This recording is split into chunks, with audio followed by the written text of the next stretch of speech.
The airport was busy that morning. People were moving in every direction, pulling suitcases, holding tickets, checking their phones. In the middle of all this noise and rush, one man walked with a kind of calm that stood out. He was a black executive, tall, confident, and neatly dressed in a tailored suit.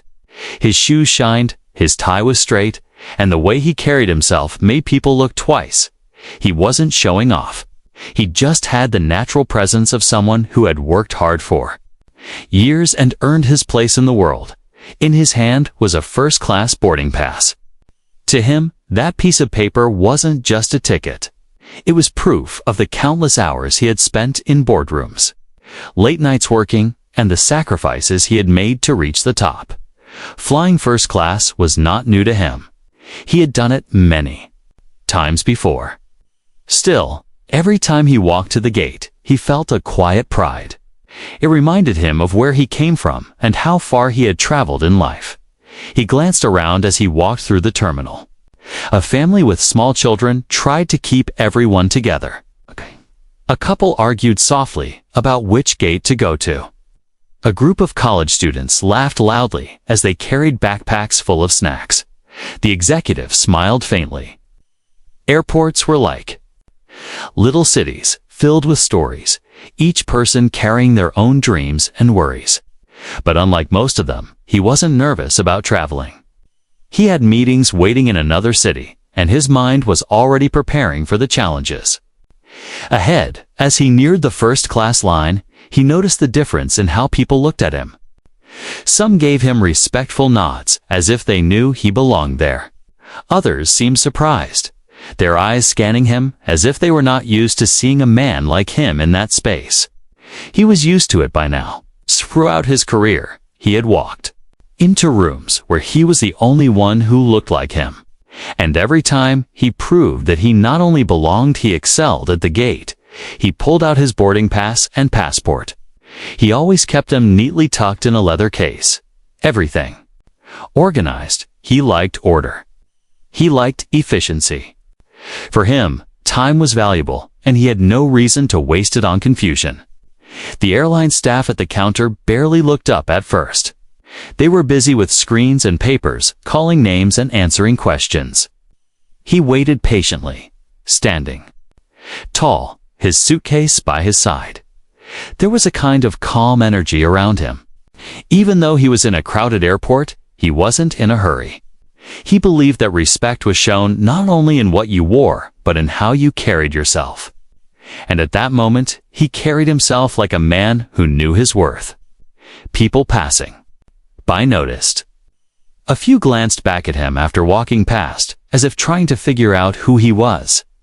He didn't mind. Attention had followed him for years. Whether he wanted it or not, he thought of his family for a moment, how proud his parents would have been to see him travel like this. How his friends from the old neighborhood still called him the one who made it. It wasn't luck that brought him here. It was discipline, faith, and a refusal to give up no matter how many doors were closed in his face. That was why he could walk into any airport, any city, and hold his head high. As the line moved, he adjusted his jacket and stepped forward. The weight of responsibility was always with him. People depended on him, his employees, his partners, and even strangers who saw in him a symbol of what was possible. Every trip, every meeting, every success was more than personal. It was proof that with determination, barriers could be broken. The loudspeaker called out another flight, and travelers rushed past him.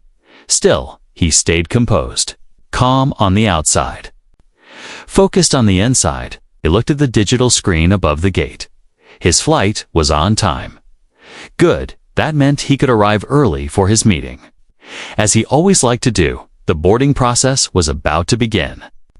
First class would be called soon.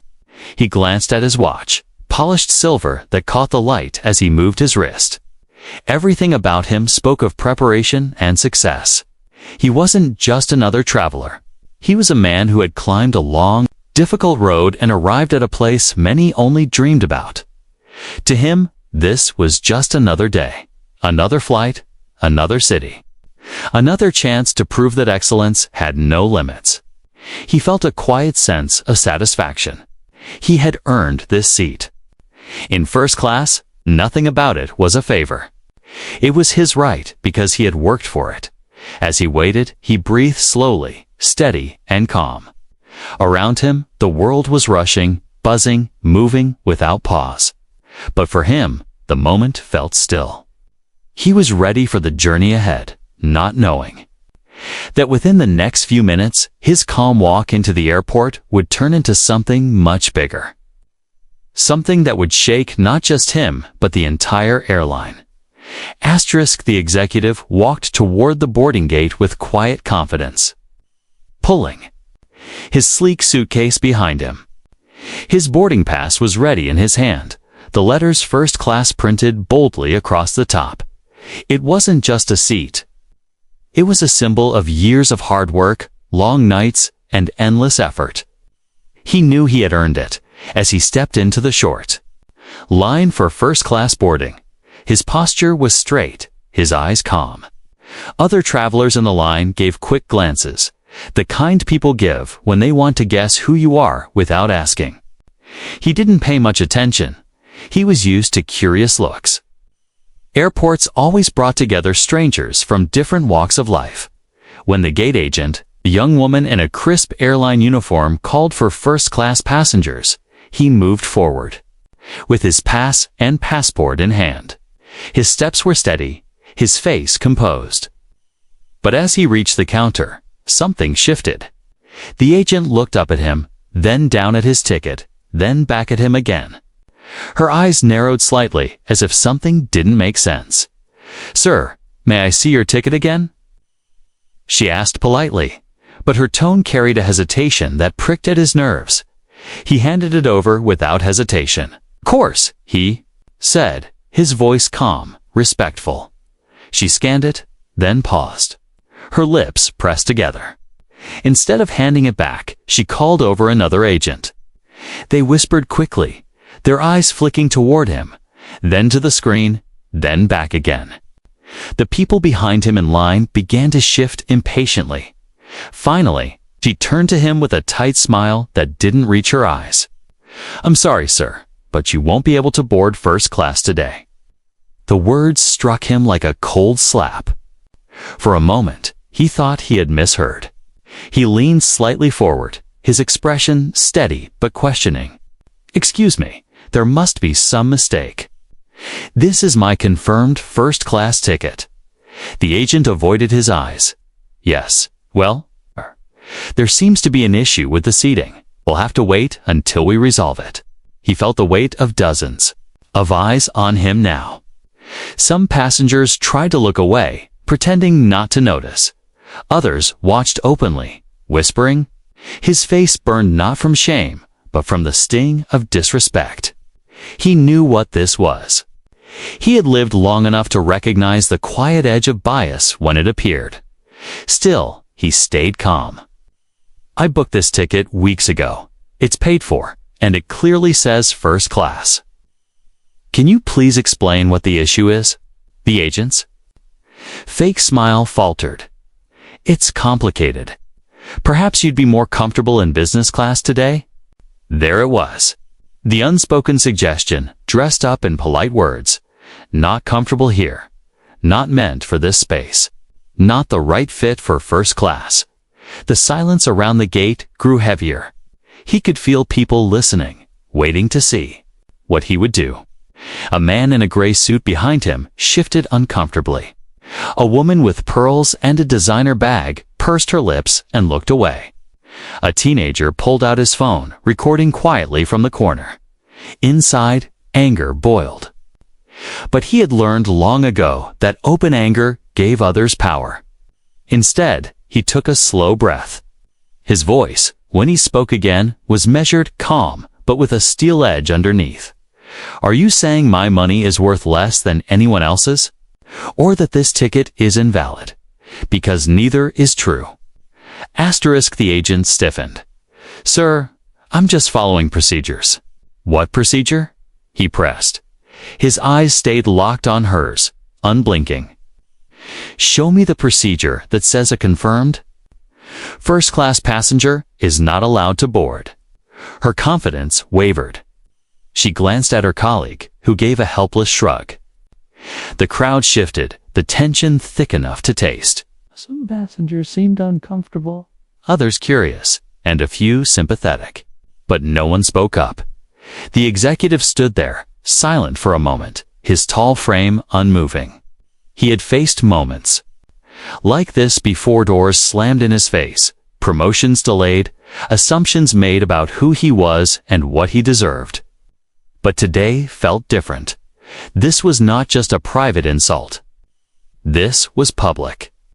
And he knew very well that when disrespect is public, the response must be just as strong.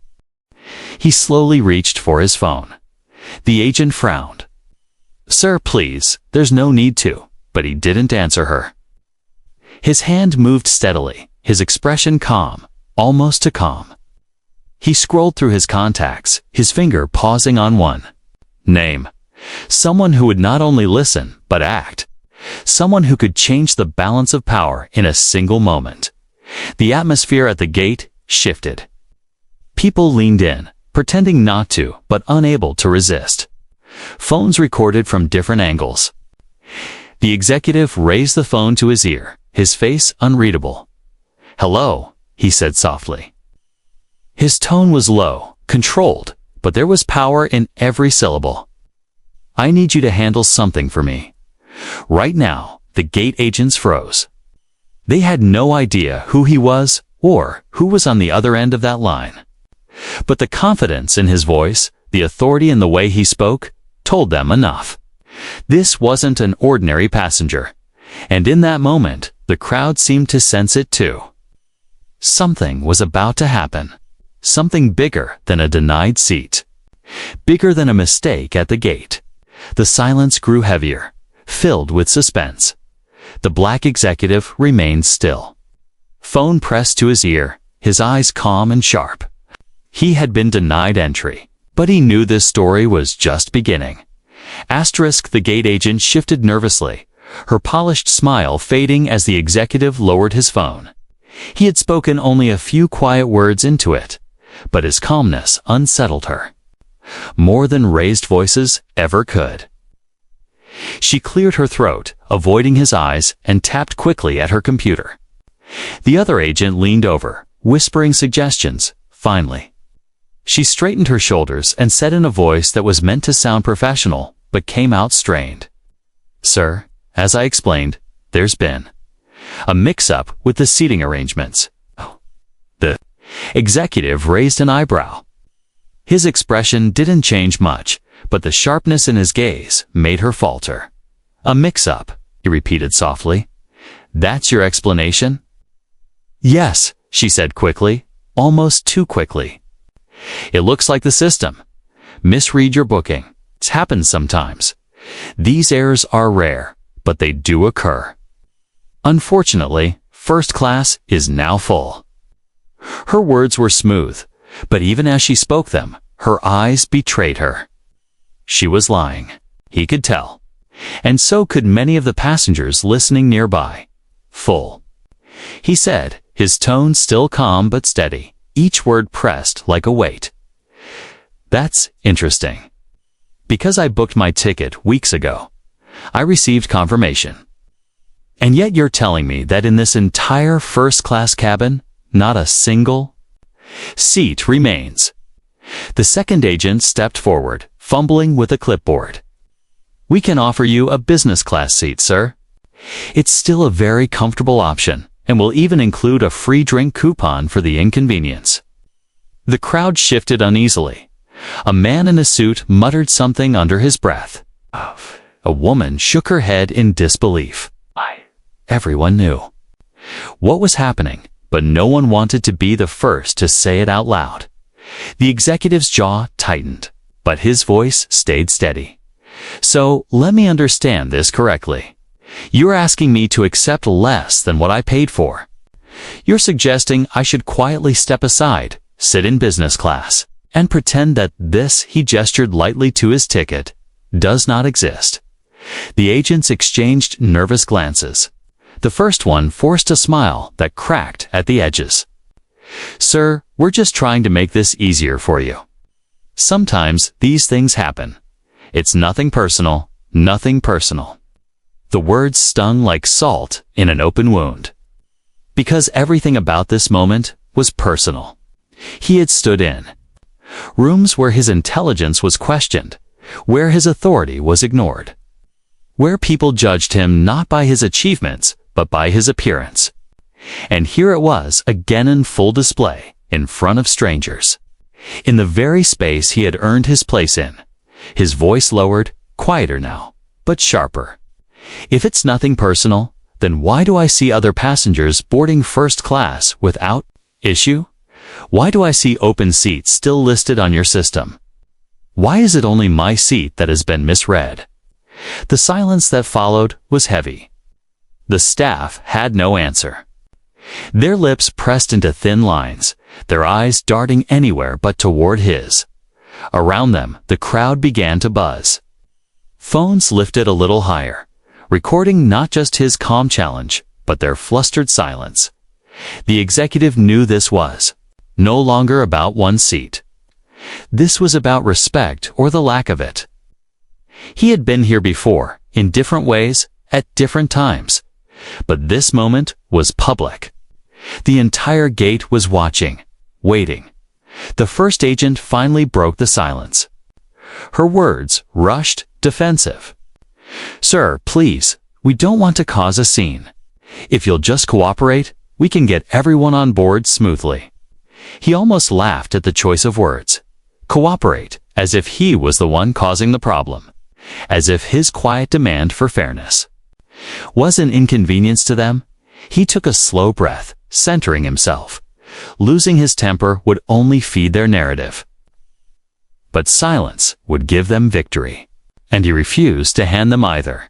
Very slowly, deliberately, he placed his ticket back on the counter, tapping it once with his finger. His voice was low, but carried across the gate. "Let me explain something. This is not charity. This is not a favor. This is a contract. I paid for a seat in first class, and that is exactly where I will sit. Anything less is unacceptable." The firmness in his tone sent a ripple through the crowd. Some passengers nodded subtly. Others whispered to each other, their faces tightening with recognition of the injustice unfolding before them. The agents had no script for this. Their polite excuses and empty smiles were unraveling. The man standing before them was not just another passenger. He was someone who understood the weight of words, who carried authority without raising his voice, who refused to be diminished. For a long moment, no one moved. The boarding line stalled, frozen in the tension. The air seemed thick, heavy with expectation. And in that stillness, the executive stood unmoving, his calm presence more powerful than shouting ever could be. The staff tried again, mumbling about procedures and company policy, but their voices lacked conviction. Their excuses sounded weaker with every passing second. The truth was clear to everyone watching. This wasn't about a system error. This wasn't about a lack of seats. This was about something else, something uglier. And as the executive stood tall, his phone still in his hand, the crowd waited. They knew something was coming. They could feel it in the air. This story wasn't over, not by a long shot. The gate area grew quiet, like someone had pressed pause on a noisy movie. A few minutes earlier, the air had been filled with chatter, footsteps, and the constant buzz of boarding calls. Now almost every sound seemed to fade. People were still there, dozens of passengers, each with their own tickets and destinations. But their eyes were no longer on their phones or luggage. They were on him. The black executive stood tall, calm, and steady, his boarding pass resting firmly on the counter.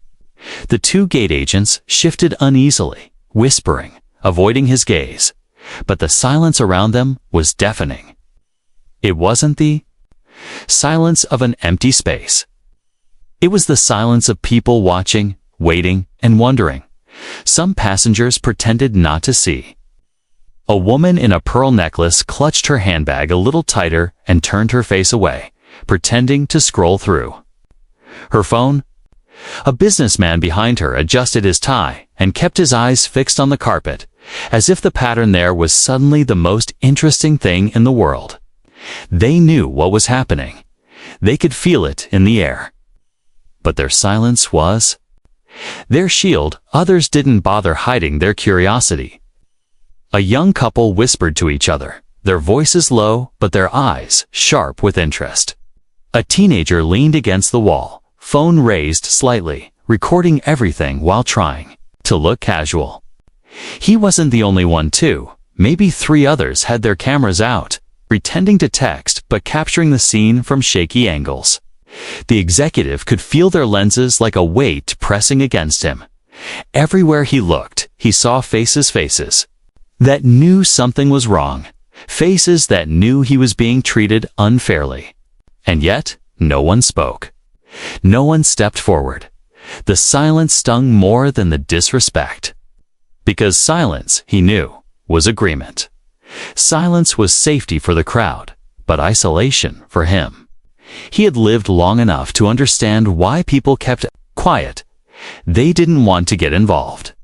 They didn't want to risk missing their flights, upsetting the staff, or being labeled as troublemakers. They wanted convenience more than justice. And so, even when the truth was clear, their lips stayed sealed. He had seen this before in boardrooms, in negotiations, in social gatherings. People often knew when wrong was being done, but most of them chose the comfort of silence. It was easier, quicker, safer. A small child tugged at his mother's sleeve and asked in a loud, innocent voice, "Mom, why won't they let him on?" The mother hushed him quickly, her face flushing as she whispered something the child couldn't understand. The executive's heart ached at that moment. Children spoke the truth freely, without fear. But adults buried it under politeness and fear of consequences. The silence stretched on, heavy and thick. He could almost hear the passengers thinking. Some wanted to say something, but their courage dissolved the moment their mouths opened. Others looked at him with sympathy, their eyes soft, but their bodies stayed still in their seats. And then, there were those whose expressions carried a different message: cold approval, quiet judgment, the belief that he didn't belong in first class anyway.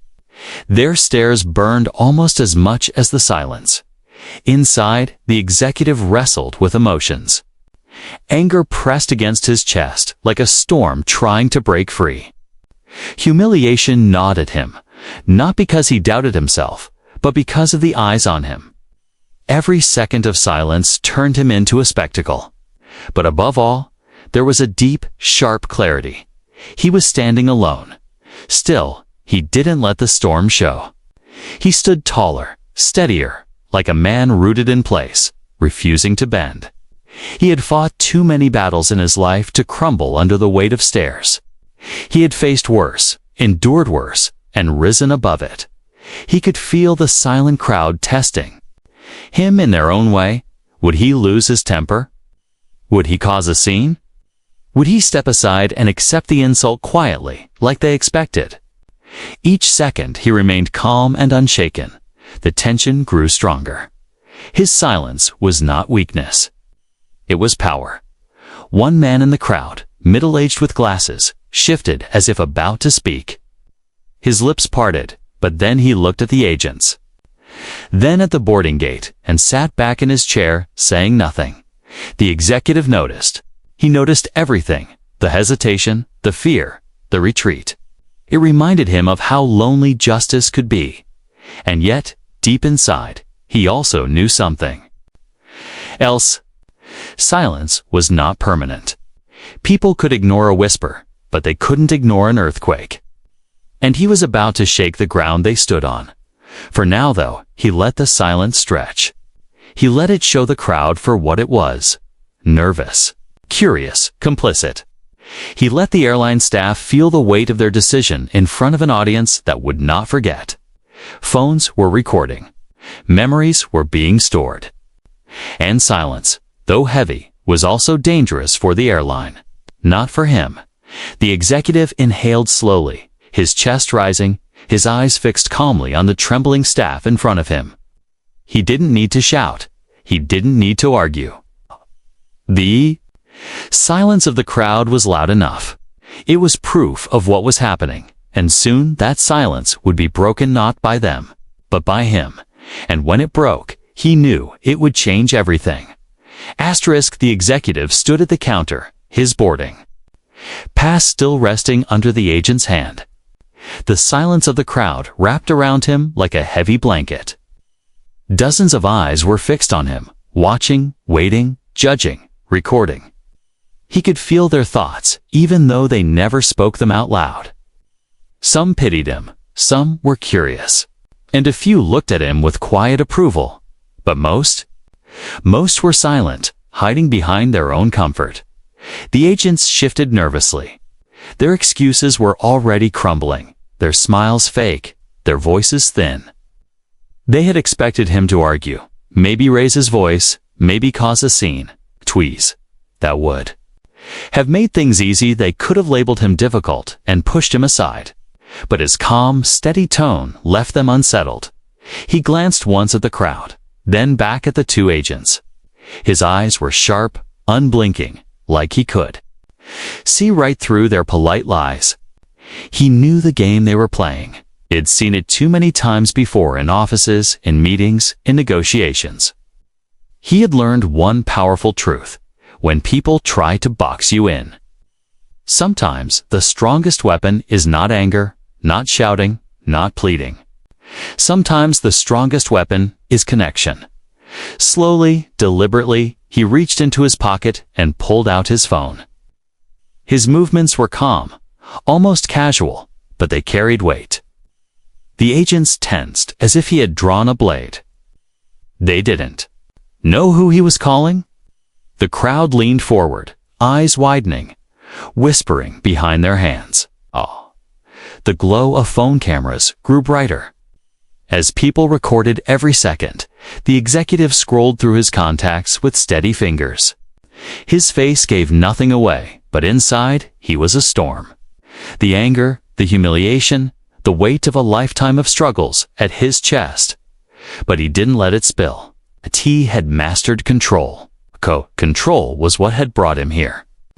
To this very moment, he found the name he wanted. A name that carried power. A name that could move things faster than any argument at a gate. Without hesitation, he pressed the button and lifted the phone to his ear. The first ring made the gate. Agents exchanged a nervous glance. The second ring tightened the silence around the crowd. By the third, the tension was unbearable. Then the call connected. Hello, a voice answered on the other end. Calm, professional, respectful. The executive's own voice dropped lower, steady as steel. Yes, it's me, he said softly. I need you to handle something for me, right now. His words were not loud, but they carried. Everyone close enough could hear the sharp authority in his tone. It was not the voice of a man asking for help. It was the voice of a man giving instructions, clear, confident, and final. The agents froze. One of them tried to speak. Sir, please, there's no need to. He raised a hand slightly, silencing her without even looking at her. His attention stayed on the phone. His presence alone was enough to command the space. Yes, he continued into the phone, his tone smooth and unhurried. I'm at the airport, gate 12. They're refusing to honor my ticket. A short pause. Yes, first class, fully confirmed. I'll wait. The crowd buzzed softly now. Whispers rippled through the passengers. Who was this man? Who did he just call? Why did his voice carry the weight of someone used to being obeyed? A man in the back muttered, he's someone important. Watch what happens. The teenager with the phone grinned, whispering to his friend, this is going viral. The executive didn't flinch. His face was unreadable, but his eyes glinted with quiet fire. He knew exactly what he was doing. The airline thought they could reduce him to silence, make him accept less than what he paid for, strip him of dignity. But they had made a mistake. They didn't know who they were dealing with. He lowered the phone slightly, ending the call with one final sentence. "Make it quick." His thumb pressed the screen, and the line went dead. He slipped the phone back into his pocket with the same calmness as before. Then turned his gaze directly on the agents. He didn't speak a word. He didn't need to. The silence that followed was louder than any argument. The first agent swallowed hard, her smile completely gone now. She fumbled with the keyboard, pretending to check the system again, but her fingers trembled. The second agent tried to shuffle some papers, but dropped one. He bent to pick it up, his face red. They were unraveling, and the executive hadn't raised his voice once. Minutes ticked by slowly, each one thick with tension. The passengers whispered more openly now. Some shook their heads in disbelief. Others nodded in approval. A woman near the window leaned forward and said quietly, "This man isn't ordinary. Something's about to happen." The executive stood tall, unmoving, patient as stone. Inside, his mind replayed everything, every sacrifice. Every door slammed in his face. Every moment when people doubted his place in rooms of power. And now, in this airport, it was happening again. But this time, he wasn't alone. The crowd was watching. Phones were recording. Silence had turned into evidence. And soon, very soon, his call would bring consequences. The agents pretended to stay busy, but their eyes kept darting toward the entrance of the gate area. They were waiting for the fallout of that call, waiting for someone bigger to step in. The executive breathed deeply, his hands steady, his body relaxed. He had shifted the balance with one simple act. And though the crowd didn't know it yet, that single phone call was about to shake the airline to its core. He didn't just make a call, he made a statement. "I will not be silenced. I will not be pushed aside.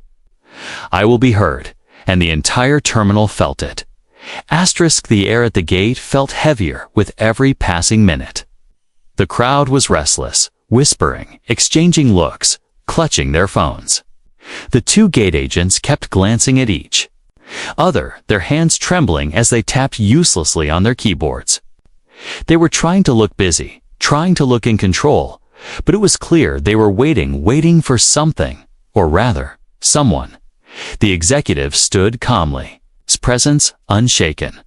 He had said almost nothing since ending his call. It didn't need to. His silence carried more weight than their excuses. The crowd could feel it. The calm before the storm. Then it happened.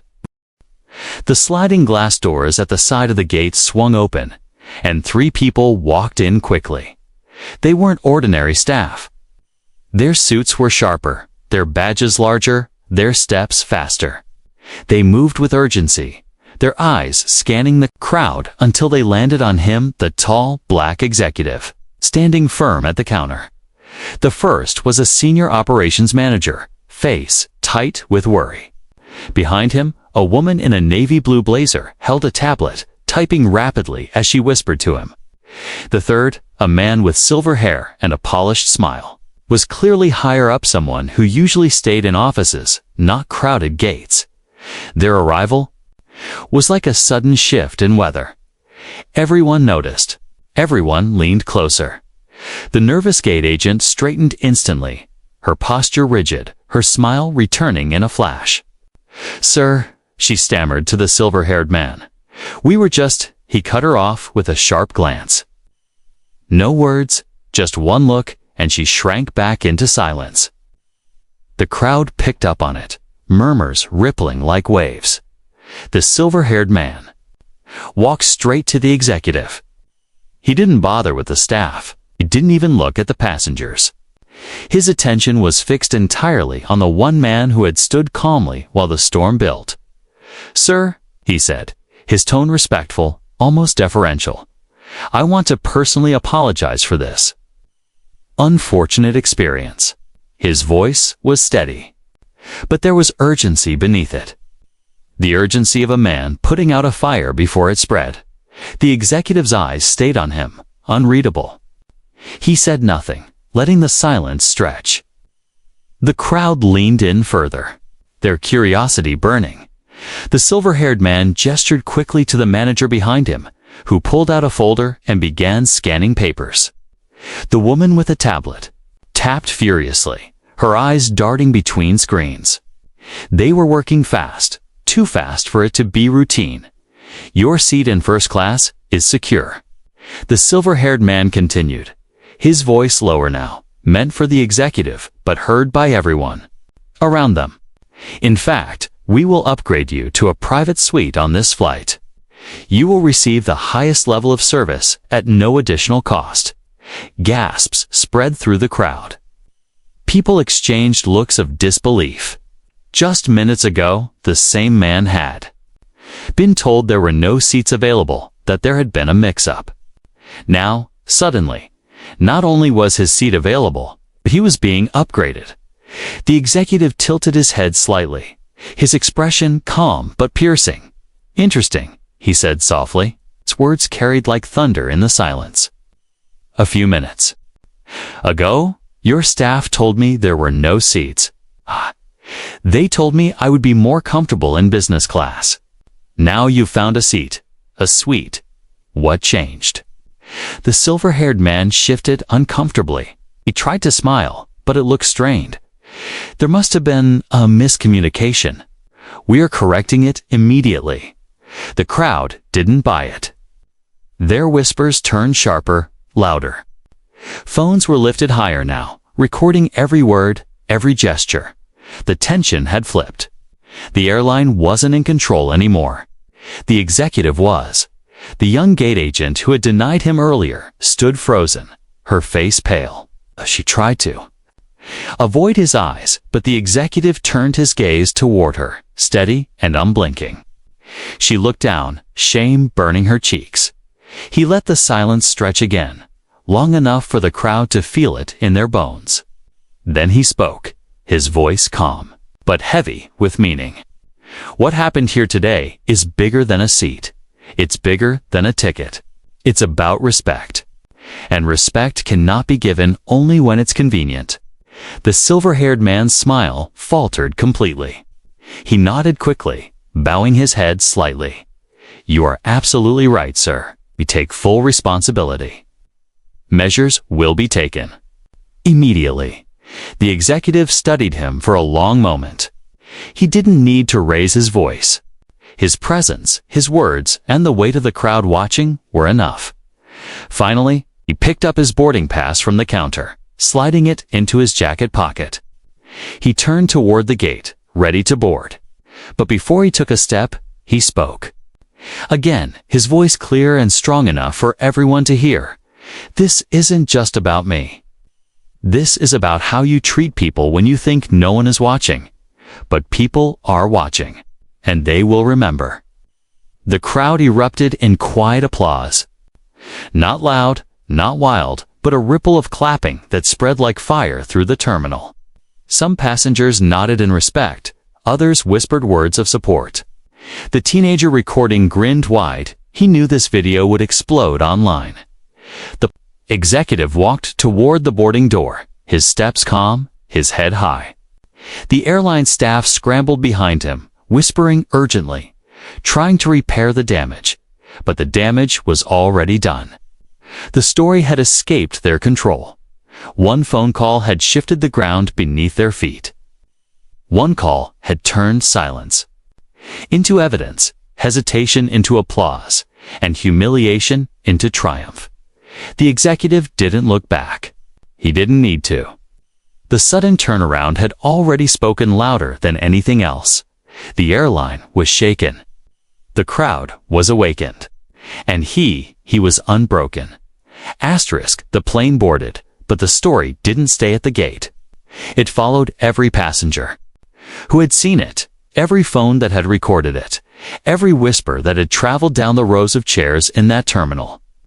The silence of the crowd, once heavy and cold, had now turned into something else, into fuel. Fuel for a story that was no longer just about one man's seat in first class. The executive sat quietly in his new suite on the plane, the door sliding shut to give him privacy. To anyone passing, he looked composed, calm, untouched by the storm that had just erupted. But inside, he knew what had happened at that gate would not disappear. Not for him, and certainly not for the airline. Back at the terminal, the two agents who had denied him sat pale-faced behind the counter. Their hands shook as they tapped half-heartedly on their screens. Their manager stood behind them, whispering stern words, his face stiff with anger. The passengers who had recorded the incident were uploading the videos before the plane even left the ground. Some typed captions, like "unbelievable discrimination caught live" or "first-class denial goes horribly wrong." Others, simply, "let the footage speak for itself." A calm executive, standing tall, while two flustered agents stumbled over excuses. Within hours, the videos began to spread. Social media platforms lit up with shares, comments, and outrage. Hashtags formed, climbing rapidly. Hashtag first class denied. Hashtag airline disgrace. Hashtag respect not optional. People debated in comment sections, their words sharp and loud. Some expressed fury, others shame. And many spoke of their own experiences of being quietly dismissed, ignored, or disrespected. Asterisk for the airline. The fallout was immediate. Calls poured into customer service lines. Journalists reached out for statements. The company's official social media accounts tried to post calm responses, but the replies flooded faster than they could type.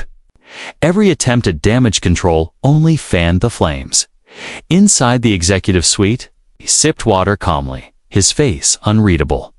He wasn't surprised. He had known when he placed that call that the situation would not remain small. That was the difference between silence and action.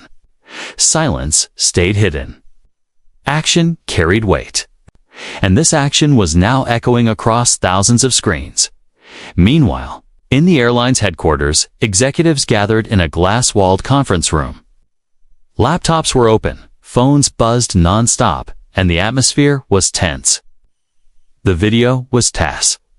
The video was playing on the big screen in the center of the table, looping again and again. The man's calm voice, the staff's nervous excuses. The crowd's heavy silence. It was undeniable. "This is a PR disaster," one executive muttered, rubbing his temples. "This isn't just bad press," another snapped. "This is systemic. They'll ask questions about training, about policies, about bias. We can't sweep this under the rug." Outside the boardroom, employees whispered nervously in the hallways. The story had reached them too. Some shook their heads in disbelief. Others looked ashamed, knowing the video was only one example of something much larger. The executive's call had set all of this in motion. It wasn't just about punishing a few gate agents. It was about forcing an entire company to look at itself, on the ground. Passengers who had witnessed the scene couldn't stop talking about it. Some told the story to their families as soon as they landed. Others gave interviews to local reporters waiting at the airport, eager to capture the moment. Their words all carried the same message. The man had been calm, dignified, unshaken, while the airline had stumbled, lied, and folded under the weight of one phone call. The young boy who had asked his mother why the man couldn't board. He told his father the story that night at dinner. His father's jaw tightened as he listened, explaining to his son that sometimes the world was unfair, but also teaching him that dignity and courage could change everything. Even children were now carrying the story forward. By the next morning, national news outlets had picked it up. Photos of the executive walking confidently through the airport surfaced online. Clips of the crowd clapping at the end went viral. Opinion pieces filled websites, some condemning the airline, others praising the executive for his composure. But the true consequence wasn't just in headlines or hashtags, it was in the shift of perception. People who had once been silent about their own experiences suddenly spoke up. Former passengers shared stories of similar treatment. Employees admitted anonymously to seeing patterns within the company. The silence that had weighed so heavily at the gate was breaking everywhere else now, shattered by the ripples of that one moment. Inside his office, days later, the executive sat at his desk, phone buzzing non-stop with calls from reporters, leaders, even competitors of the airline. He hadn't asked for this spotlight. He hadn't wanted fame from humiliation. But he understood its weight. He knew this was no longer just his story. It belonged to everyone who had ever been told, silently or loudly, that they didn't belong. The airline scrambled. Apologies were issued, policies reviewed, staff retrained. The gate agents were quietly suspended, but the damage was permanent. People had seen too much, heard too much, felt too much. The trust was broken, and all of it, every headline, every suspension. Every late-night boardroom meeting had come from one man refusing to bow, refusing to accept disrespect, refusing to let silence win. One phone call, one stand. And the consequences shook an entire airline to its very core. Asterisk, the jet engines roared softly outside as the planes soared through the clouds. Inside his private suite, the executive sat in silence, gazing out the window at the endless sky. The hum of the plane was steady, but his thoughts were louder. He wasn't thinking about champagne, fine meals, or reclining seats. He was thinking about dignity, the kind you fight for quietly, without shouting, without chaos, but with unshakable certainty. When the plane landed hours later, the story had already outrun him. Reporters waited outside the terminal. Passengers who had been at the gate were already giving interviews. Videos of the incident were trending on every major platform, viewed by millions. He stepped out calmly, walking past the flashing cameras, his suitcase rolling smoothly behind him. He did not need to say much. His silence, his composure, and his presence spoke louder than anything else. But victory wasn't in the cameras or the attention. It came later, in the days that followed. The airline, shaken by the storm, was forced into action. They called emergency board meetings. They reviewed their staff training. They scrambled to repair their broken image, but nothing they did erased the fact that one man's calm stand had brought an empire to its knees. Their CEO released a public statement filled with polished apologies. But the world wasn't fooled. People didn't forget the video of the staff's excuses or the crowd's silence. The consequences ran deeper. Lawsuits were filed by advocacy groups. Politicians began to question the fairness of airline practices. The executive story became a symbol of something larger. How respect is too often given based on appearance, and how silence makes injustice stronger. His calm refusal to bow had broken that silence in a way no speech could. For the executive, the true victory wasn't the upgrade to a private suite or the sudden respect from airline officials. The victory was knowing that his stand had lit a spark. People who had once stayed quiet about discrimination began to speak up. Workers in other industries shared their own stories.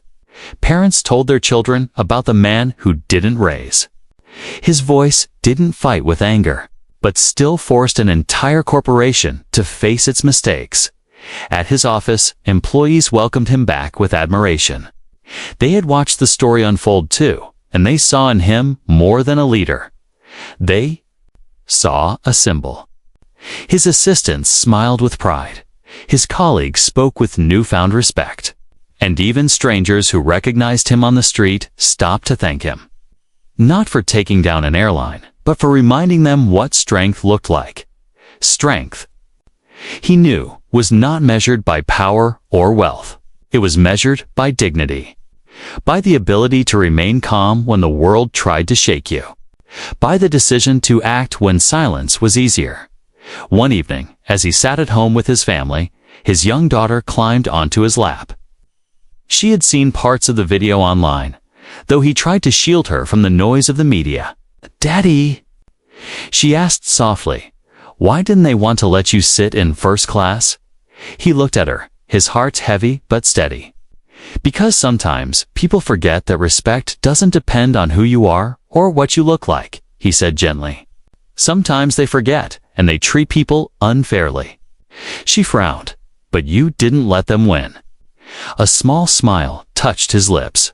"No," he said. "I didn't. Because if you stay calm, if you stand tall, and if you refuse to let others take your worth away, you never lose." Her eyes lit up with pride. In that moment, he knew his true victory wasn't over the airline. 'Twas here, in the lesson his daughter would carry for the rest of her life. The world, eventually, moved on, as it always does. Another story replaced his in the headlines. Another scandal filled the news cycle. But for those who had witnessed it, for those who had watched the video, the memory remained. The image of a tall black executive standing calmly while an airline crumbled under its own disrespect would never fade completely. And the airline? They would never forget the day one man brought their entire system to a halt with nothing but dignity and one quiet phone call. Their training manuals were rewritten. Their managers spoke differently to staff. Their executives spoke nervously in interviews, careful not to repeat the mistakes of that day. The final victory wasn't loud. It wasn't about revenge or destruction. It was about change. It was about showing the world that respect is not optional and dignity is not negotiable. As he walked into another airport weeks later, suitcase in hand, he noticed something different. Staff greeted him with warmer eyes. Passengers glanced at him with recognition, some nodding in silent respect. The silence he once carried alone had turned into something else, a chorus. Not everyone, not always, but enough. Enough to know that his stand had not been in vain. He handed over his ticket first class again at this time. No one questioned it. The gate agent scanned it quickly, smiled politely, and gestured for him to board. He walked down the jet bridge, his steps steady, his presence calm, his head high. It wasn't just another flight. It was proof.